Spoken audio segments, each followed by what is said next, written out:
Kelas dipimpin doa. Duduk bersiap. Sebelum belajar, marilah kita membaca doa. Doa dimulai.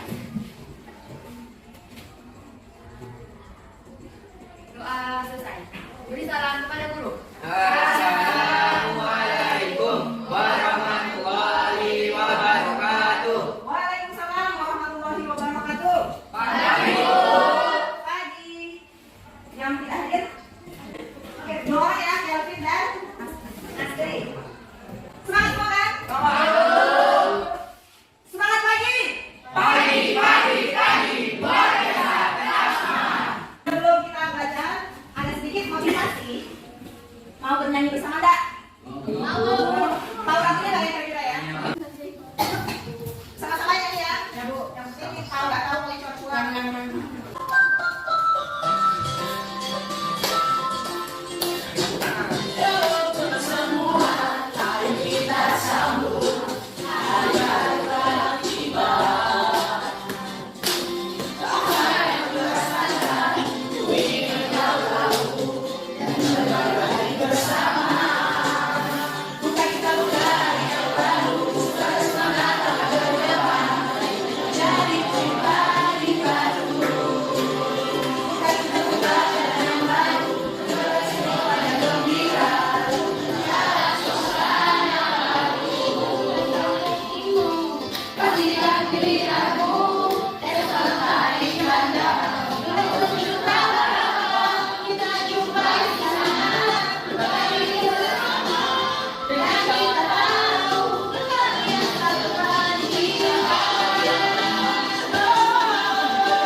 Gawainya dikeluarkan. Game-nya silakan.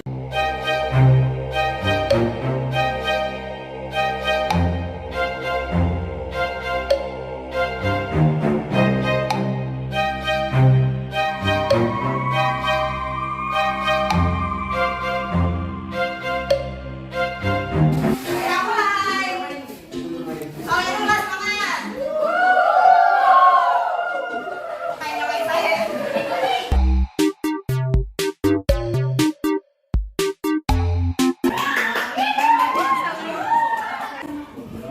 Siapa ya yang memimpin? Nanti aja. Oke, semuanya.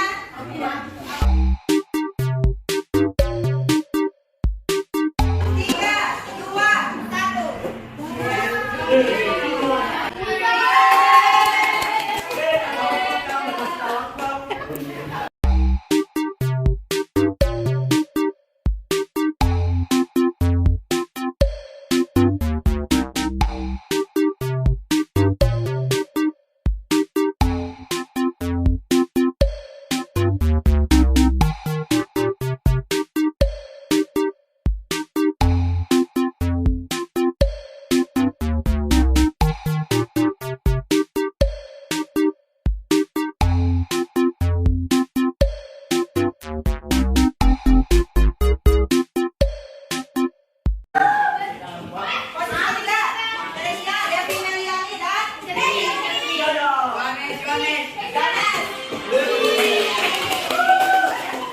Yang berada di posisi 3 besar. Kemarin kita sudah membahas apa saja di bagian teks pidato persuasif. Baik, yang mempelajari struktur, kaidah dan cara menulis teks pidato persuasif. Sudah dipahami ya yang materi kemarin? Kita akan masuki materi baru yaitu teks cerita pendek. Kita akan masuk ke AD 3.2, ada pengetahuan dengan menelaah struktur dan aspek kebahasaan. Tujuannya apa? Kalian mempelajari ini ada 2 tujuan. Yang pertama, yang kedua, apa sih manfaat kalian mempelajari teks cerita pendek? pendek dapat menghibur, menambah inspirasi. Banyak manfaatnya. Saya akan menayangkan video. Silakan kalian perhatikan dan kalian amati.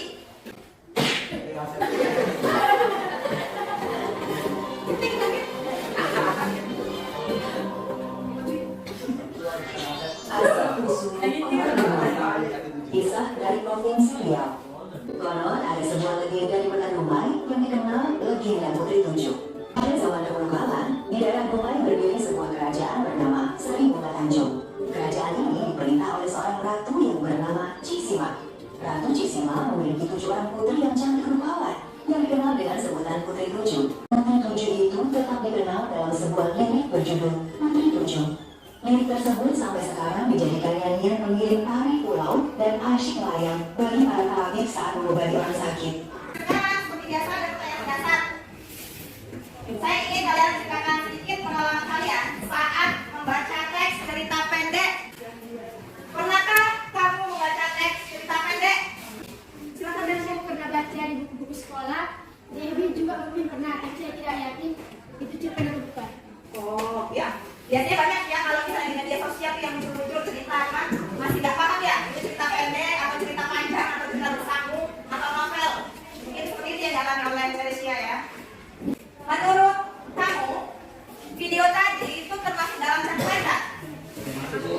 Termasuk. Ada yang sampai alasan?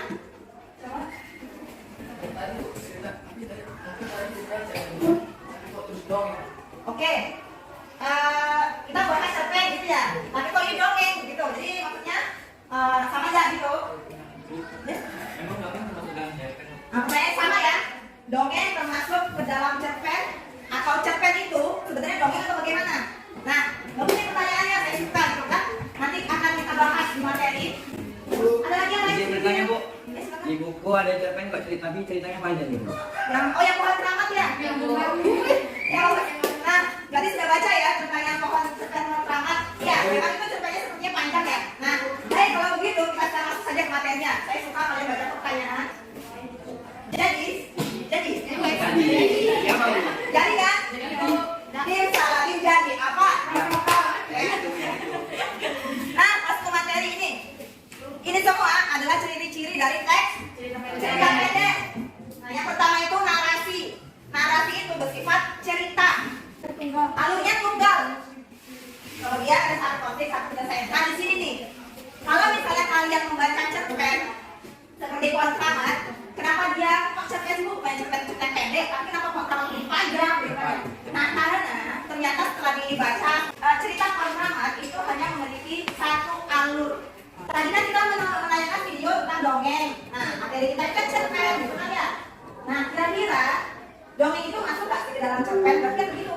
Nah, jadi dongeng itu masih termasuk dalam cerita pendek. Cuma dia masih bersifat khayalan. Sedangkan cerita pendek yang kita baca sehari-hari itu yaitu yang seperti yang paling terakhir. Cerita menggambarkan kehidupan sehari-hari. Ya. Kemudian yang kedua untuk struktur. Nah, kalau untuk teks cerita pendek strukturnya ada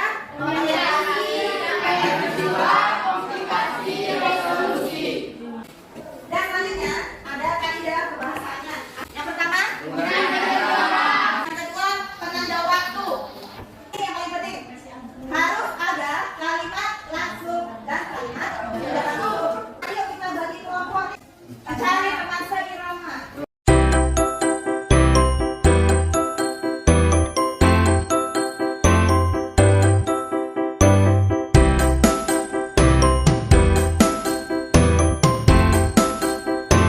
Kertas yang sudah kalian dapatkan itu kan jumlahnya kan?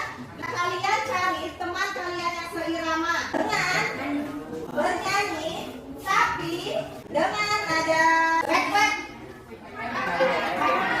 1, 2, 3, silakan berirama dan cari tuh mana? Berdiri ya, ikutin.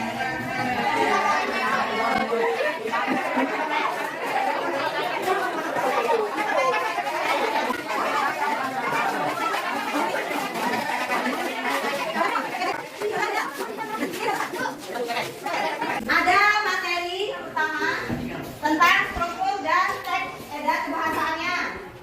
Kemudian isi jawaban di lembaga KPD yang sudah disediakan dan setelah itu dipresentasikan.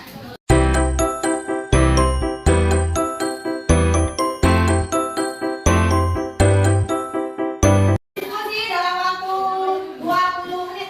Akan dimulai.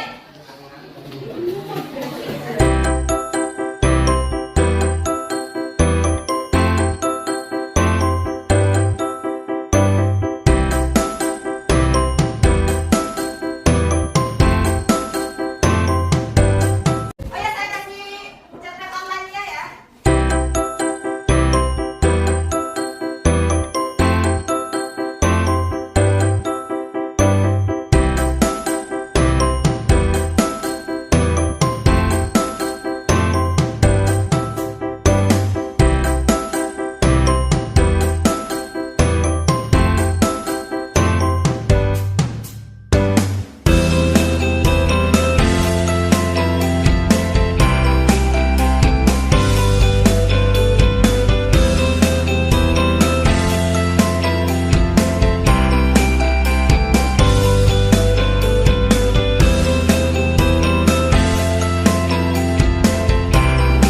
Silakan siapa yang mau maju ke depan untuk mempresentasikan hasilnya. Silakan potongan yang kuning sudah ditetapkan siapa moderator. Baik, silakan. Kelompok lain silakan diperhatikan. Baiklah, kami dari kelompok lancang kuning akan mempresentasikan hasil diskusi kami dibicarakan oleh Syafri dan silakan. Baik, kami akan mempresentasikan hasil diskusi dari kelompok kami. Yang pertama, orientasi, yaitu tentang masalah. Dari diskusi kami melihat orientasi yang tidak terlalu dilihat ya. Jadi kami ambil bagian-bagian saja, yaitu dalam cerpen sama-sama menceritakan tentang sampah-sampah yang merasa tidak dihargai. Hal itu tampak pada kalimat habis manis sampah dibuang, yang berarti hanya dimanfaatkan apabila diperlukan. Setelah itu ditinggalkan begitu saja. Untuk kebahasaan, kami menemukan adanya penggunaan kalimat orang. Baik, silakan bagi teman-teman yang ingin bertanya. Silakan, mungkin ada teman yang lain kelompok lain ada yang berikan masukan tanggapan. Kami dari kelompok Mayang Mengurai ingin sedikit memberi masukan untuk kelompok lancang kuning. Pada hasil diskusi kalimat langsung dan tidak langsung, kelompok kalian hanya menyebut artinya saja agar lebih baik dan mudah dipahami jika memberikan beberapa kutipan pada jawaban tersebut. Misalnya, bagaimana kamu bisa ada di sini? Misalnya kotak susu atau pada kalimat tidak langsung, misalnya mereka menelungkupkan telapak tangannya ke hidung. Itu saja masukan dari kelompok kami. Terima kasih. Terima kasih untuk masukannya. Bagaimana kelompok yang lain? Ada yang memberi? Yang beri masukan atau tambahan? Kalau tidak ada pertanyaan lagi, kami akan akhiri. Terima kasih dari kelompok yang mulai yang sudah memberikan masukan untuk kelompok kami. Baiklah, kami mohon maaf jika ada kesalahan dalam diskusi dan kami ucapkan terima kasih. Evaluasi, simpulan, dan refleksi. Nah, setiap pelajaran pasti harus ada tuh evaluasi untuk kalian, kemudian refleksi dari kalian, dan simpulan dari kita bersama. Gitu ya. Kemudian saya akan memberikan umpan balik dan tindak lanjutnya. Nah, untuk kegiatan diskusi kita hari ini, saya anggap sudah luar biasa. Karena saat diskusi sudah mulai aktif ya, karena mungkin kelompoknya lebih kecil. Siapa yang bisa menyimpulkan hari ini kita sudah mempelajari apa saja? Silakan Adrian. Hari ini kita telah mempelajari struktur dan pembahasan dari teks cerita pendek. Hari ini kita sudah mempelajari dari teks cerita pendek, kemudian struktur, dan yang ketiga kita sudah mempelajari kebahasaannya ya, karena setiap mempelajari struktur pasti akan ada kebahasaannya. Nah, silakan tuliskan refleksi kalian di LKPD paling akhir. Yang pertama, bagaimana perasaan kalian belajar hari ini? Lanjut, pertanyaan kedua, bagaimana pemahamanmu terhadap pelajaran hari ini? Pertanyaan ketiga, apa yang ingin kamu pelajari lebih lanjut setelah mempelajari materi teks cerita pendek? Di pelajaran selanjutnya kita akan mempelajari tentang menulis